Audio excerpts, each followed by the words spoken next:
Assalamualaikum warahmatullahi wabarakatuh. Pada siang hari ini kami ingin melanjutkan pembacaan komik Tughyan halaman 18. Qauluhu was-su'batu sabi'atu wal khamsunah. Makna saya ulang dari ini. Bismillahirrahmanirrahim. Was-su'batu utawi cawangan, as-sabi'atu kang nomor 7 apa su'ba wal khamsuna lan 50 iku husnul khuluqi baguse pekerti. Iku husnul khuluqi baguse pekerti. Wajama'alan ngumpulaken sopo ba'duhum setengah ulama ngumpulaken alamati dzalika ing piro-piro tetengere mengkuno husnul khuluq. Faqala moko dawuh sapa ba'dum dawuh huwa ayyakuna katsirul haya ing dawuh huwa ayyakuna katsirul haya huwa utai husnul khuluq. Hiya huwa utai husnul khuluqi iku ayyakuna yento ono sapa sahsu. Iku ayyakuna yento ono sopo sasu iku kasirol hayati hayai akeh wirangi. Iku kasirol hayai akeh wirangi kolilal adzatur kide oleh nglarakaken. Kolilal adzatur kide oleh nglarakaken kasiros solahi tur akeh kebagusani. Kasiros solahi tur akeh kebagusani sudukul lisani tur akeh temeni. Sudukul lisani tur akeh temeni kolilal kalami tur kidek gunemi. Kolilal kalami tur kidek gunemi kasirol amali tur akeh amale. Kasirol amali tur akeh amale kolilal zalali tur kidek keluputani. Kolilal zalani tur kidek keluputani. Kolilal fuduli tur kidek kalami kang ora maedai. Kolilal fuduli tur kidek kalami kang ora maedai. Birron tur ahli bagus usulan lan tur ahli nepungi sana usulan tur ahli nepungi sana. Wakuron tur jatmiko wakuron tur jatmiko saburon tur akeh sabare. Tur akeh sabare syakuron tur akeh syukure. Syakuron tur akeh syukure rodian tur akeh ridoni. Tur akeh ridoni haliman tur aris rofikon tur welas afifan tur ngrekso. Tur akeh oleh ngreksani sakikon safikon tegese akeh welase. Tegese akeh welase. Bismillahirrahmanirrahim. Wasyu'batu sabi'atu wal khamsuna husnul khuluqi wa jam'a ba'duhum alamati dzalik. Faqala huwa ayyakun kasirul haya qalilal adza kasirus shalah. Jadi cabangan iman yang ke-57 adalah budi pekerti yang baik. Akhlaku mempunyai akhlakul karimah, akhlak yang mulia. Jadi tanda-tanda sebagian ulama menyebutkan mengumpulkan tanda-tanda dari husnul khuluq, budi pekerti yang baik, bahwa orang itu budi pekertinya yang baik. Bagaimana tanda-tandanya? Dia pasti lebih banyak punya rasa malu. Lah, rasa malu yang hakikat itu bagaimana? Orang yang punya rasa malu yang sebenarnya adalah menjaga diri dari perbuatan yang diharamkan di dalam agama. Menjaga mata, menjaga kepala, kepala, mata, mulut, hidung itu dijaga, dan dijaga dari perbuatan maksiat kepada Allah Subhanahu wa Ta'ala. Menjaga perutnya dijaga, tangan jadi jaga, kedua kakinya, tangan semua itu dijaga. Itu orang yang punya rasa malu. Berarti untuk melakukan kemaksiatan terhadap anggota tubuh satu tubuh itu kita punya rasa malu. Kenapa? Malunya kepada Allah. Jadi banyak rasa malunya. Mau teriak-teriak, tidak mau teriak ya malu. Lah saya kalau melakukan seperti ini saya rasa tidak pantas. Saya itu adalah seorang, saya ketua kamar, saya tidak pantas apabila melanggar karena saya yang buat cerminan. Saya sebagai pengurus, saya sebagai guru berbuat seperti ini, jelas tidak pantas ini. Dan sedikit qalilal adza, orang tersebut jarang menyakiti orang. Jadi orang yang akhlaknya baik tidak akan menyakiti orang lain. Sedikit sekali perbuatan untuk menyakiti. Jadi untuk menyakiti orang lain pikir-pikir, pantas apa tidak saya mau menyakiti orang, hati orang ini. Rasa sendiri seperti ini. Jadi orang kalau punya akhlak yang baik, pikirannya selalu positif, tidak ada pikiran negatifnya. Makanya ketika dia itu mau menyakiti orang lain, dia sadar, siapa saya mau menyakiti? Kalau saya diginikan sudah tentu saya sakit, maka dia juga demikian. Di saat saya diginikan sakit hati, sakit, pasti orang itu juga sakit. Akhirnya untuk menyakiti orang lain sulit sekali. Kasirus solahi, perbuatan baiknya itu sangat banyak sekali. Jadi kesenangannya dia itu melakukan kebaikan. Suduqul lisan, tidak melakukan penipuan, tidak pernah berbohong. Temen tor akeh temen. Jadi kalau bicara itu benar, jarang sekali dia itu mengatakan sesuatu yang tidak benar. Apa yang dia katakan selalu benar. Nah, memang kadang-kala kebenaran, ucapan yang kadang-kala kebenaran itu justru tidak ada pendukungnya, itu biasa. Apalagi zaman seperti sekarang. Zaman sekarang itu yang berkuasa uangnya, uang banyak, ya itu sudah.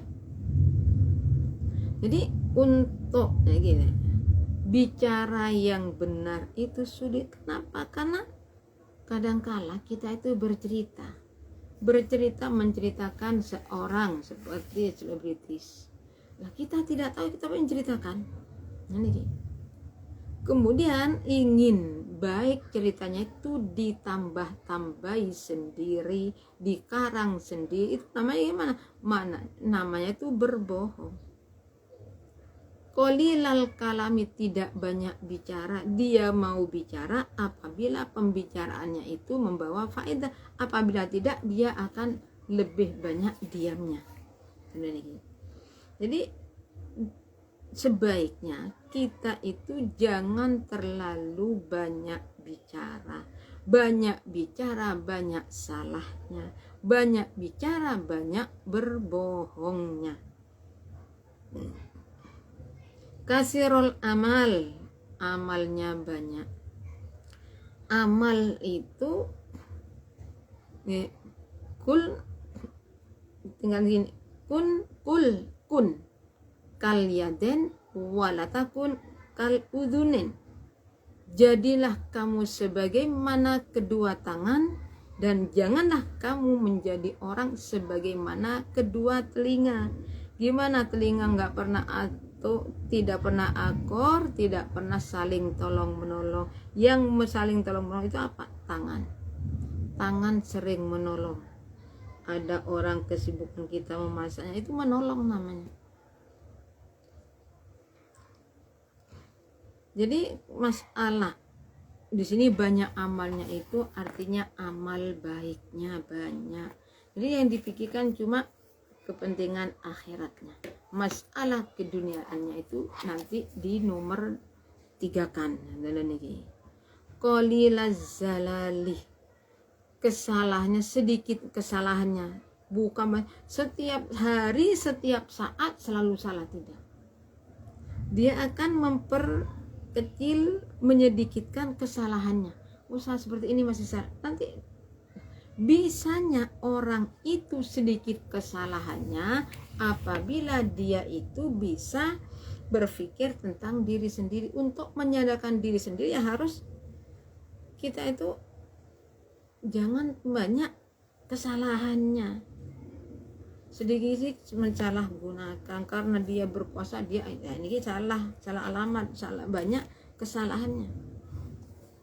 Qalilal fuduli, jadi mau bicara nih, fuduli itu perkataan yang berlebihan, perkataan yang tidak ada faedahnya. Seperti kita cerita masa lalu, cerita dengan teman kita, itu adalah perkataan yang tidak membawa keutamaan.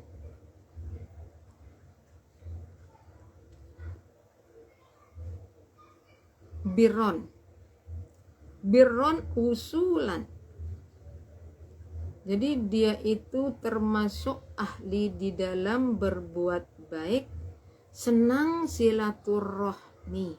Silaturahminya tidak pilih-pilih, kadangkala orang itu pilih-pilih mana yang dekat, mana yang kenal, dia silaturahmi, menyambung tali persaudaraan.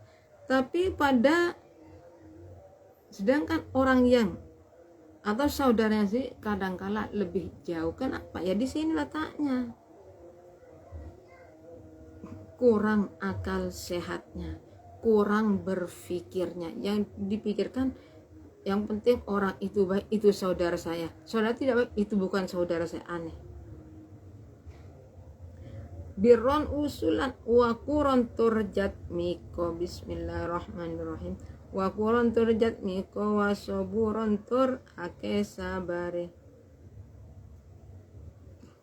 Saburon tur ake sabare, syakuron tur ake syukure, rodiyan tur ake ridoni, haliman tur ake arisi, rofikon tur ulas, afifan tur ake oleh ngrekso sakikon, safikon tegese wa ake ulasi la li'a la la'anan tur ora oleh ngelaknati, tur orang ngelaknati, wala sababan lan ora misui, wala sababan lan ora misui, wala namaman lan ora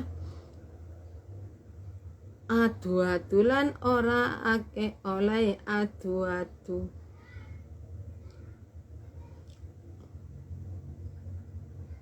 Wala mutaban lan ora oleh ngerasani, wala ajuzan lan ora wala ajulan lan ora kesusuan, wala hukudan lan ora pengunek-ngunek oloni, lan ora pengunek-ngunek oloni, wala bakhilan lan ora ake bahile, wala hasudan lan ora ake drengkini, lan ora ake drengkini.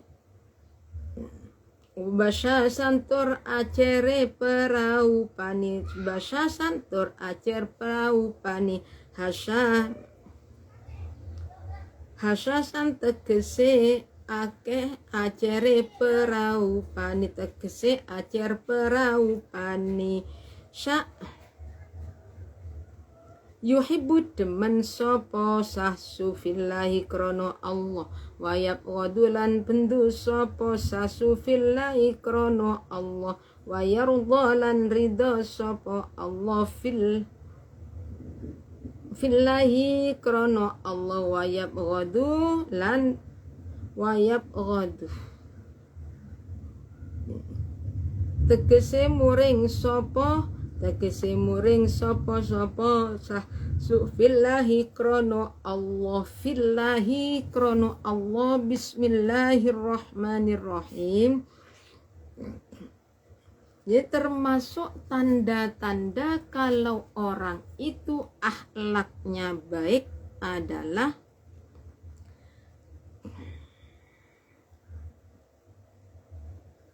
Soburon, syakuron, wakuron, orangnya selalu tenang, tidak gerasa gerusu ya, tenang, tidak menjadi pendendam, walah hukudan, dan bukan pendendam. Jadi kalau ada orang mengatakan dirinya akhlaknya baik tapi dia pendendam, gimana? Tidak. Pendendam itu termasuk perkara yang dibenci oleh ibu saya.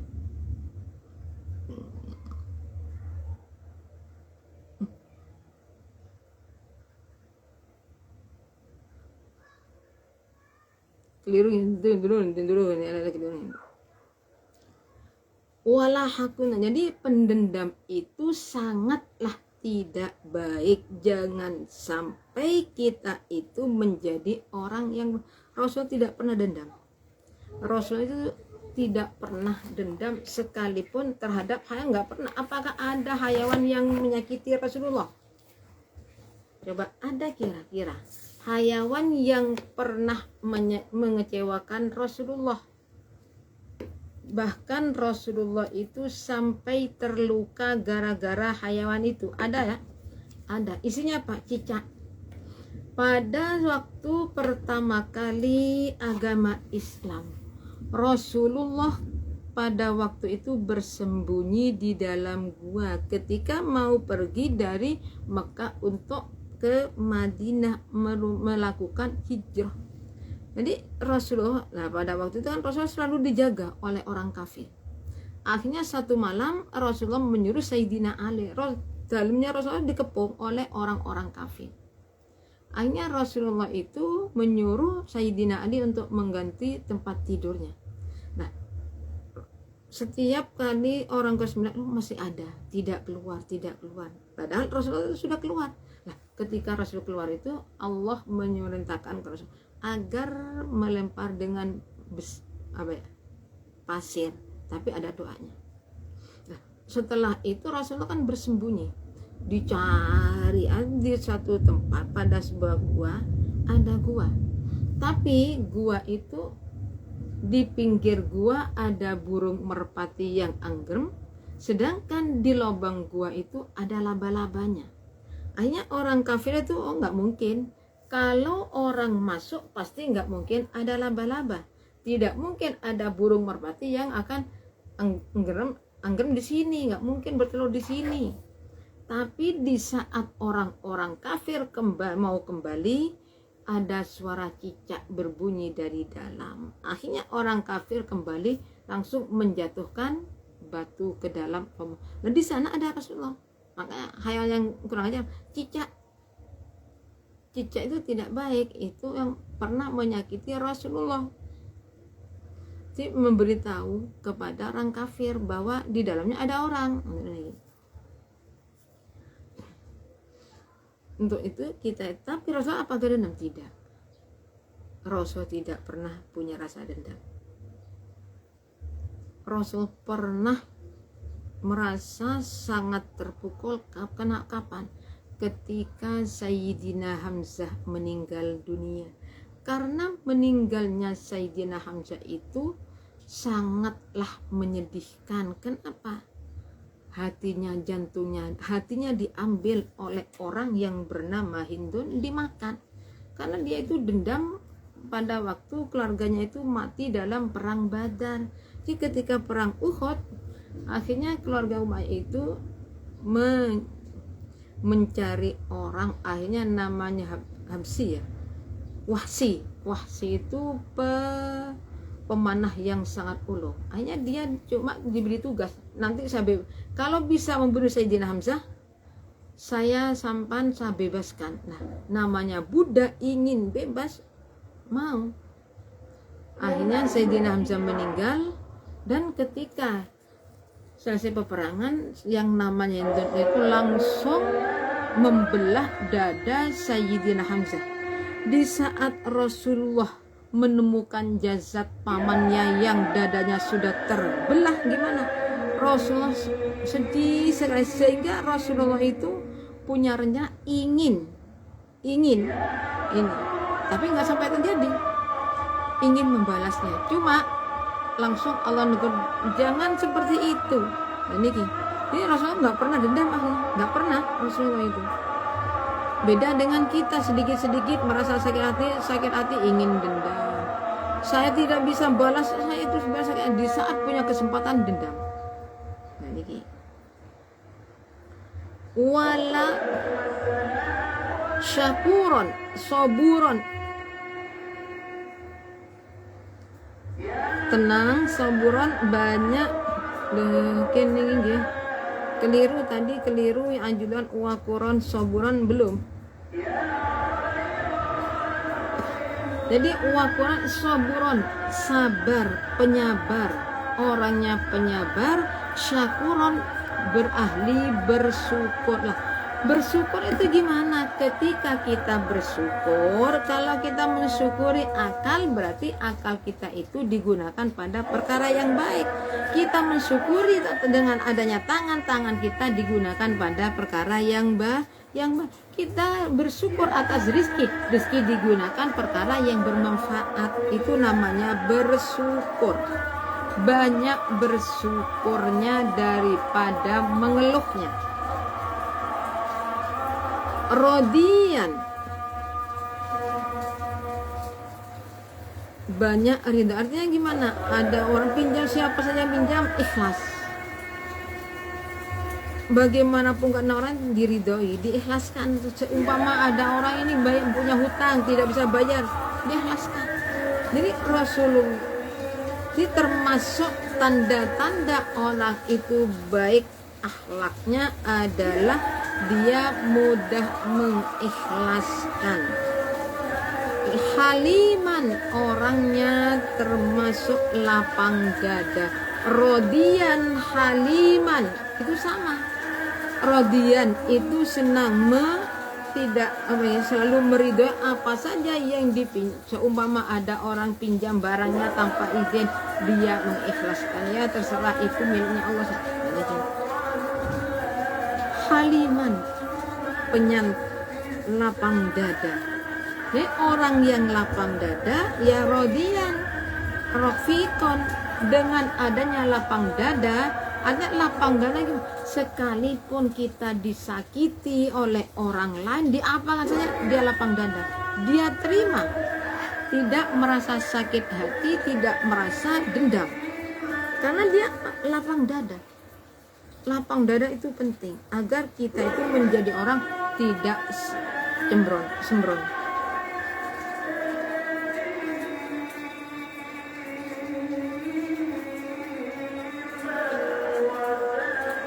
Rofikon, punya rasa belas kasihan. Afifan, menjaga diri dari perbuatan yang tidak baik. Jadi orang yang bisa menjaga diri dari perbuatan yang tidak baik itu enak, itu sangat baik. Sulit ya, tapi untuk menjaga diri dari perbuatan yang tidak, menjadi orang yang suka belas kasihan, mengasihani, entah itu kepada manusia atau kepada hayawan.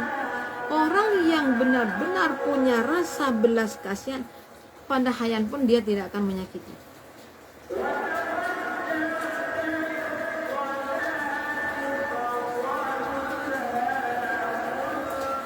La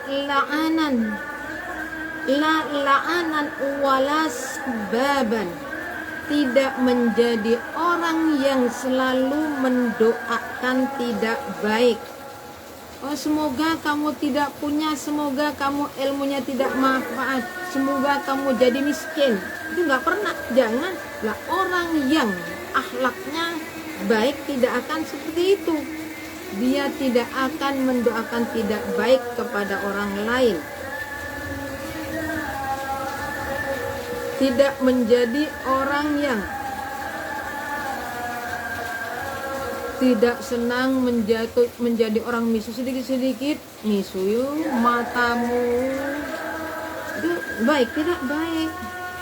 Dasar domba dan itu namanya misu. Tidak baik, tidak dianjurkan dalam agama. Janganlah menjadi orang yang suka mendoakan tidak baik orang lain, jadi orang yang suka ngelaknat orang lain, senangnya tidak senang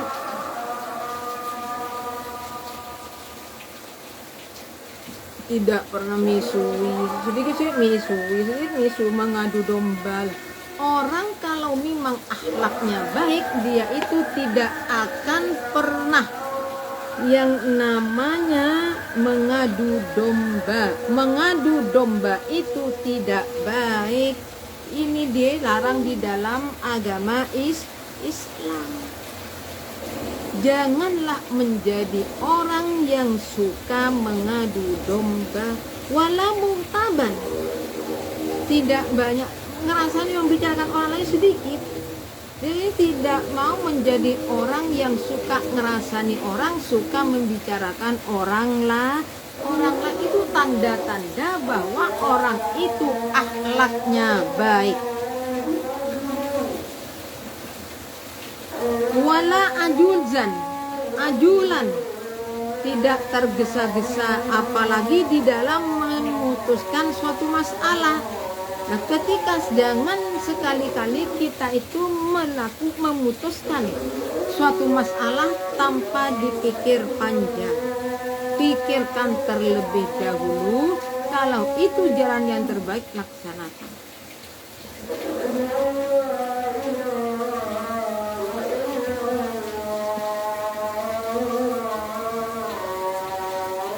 Dendam.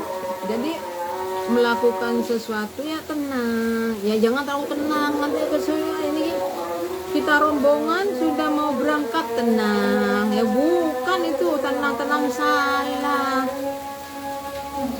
Wala hukudan, dan janganlah menjadi pendendam. Wala bakhilan, janganlah menjadi orang yang kikir. Tidak mau sodakoh, kalau sodakoh diperhitungkan, jangan.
Bismillahirrahmanirrahim.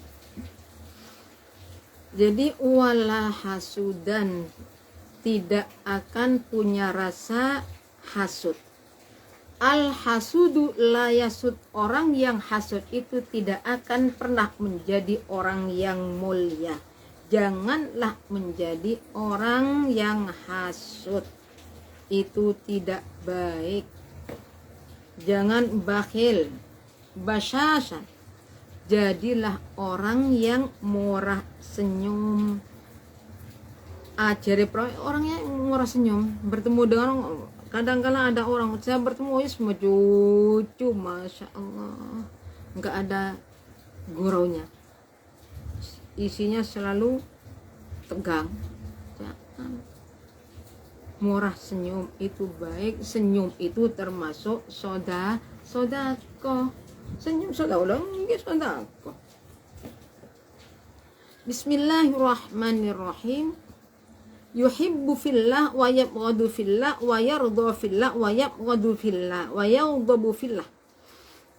Jadi orang tersebut nih, orang yang akhlaknya baik, dia akan merasa senangnya dia karena Allah, bencinya dia karena Allah, ridhonya dia karena Allah, kemudian marahnya dia karena Allah. Ketika melakukan ini melanggar peraturan, Allah tidak senang, dia tidak senang. Itu namanya karena Allah. Allah senang, Rasulullah itu orangnya yang selalu merendahkan diri. Tidak pernah Rasulullah itu menyombongkan diri sendiri. Jadi kita sebagai umatnya, kita itu supaya berusaha semampu mungkin untuk mengikuti jejaknya Rasulullah Shallallahu Alaihi Wasallam.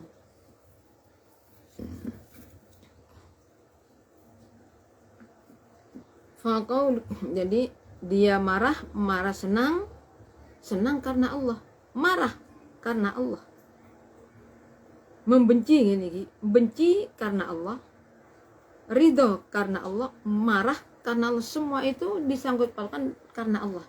Nah, orang kalau sudah melakukan sesuatu karena Allah, maka kita itu tidak akan pernah mengharapkan suatu imbalan apapun. Kenapa? Karena Allah.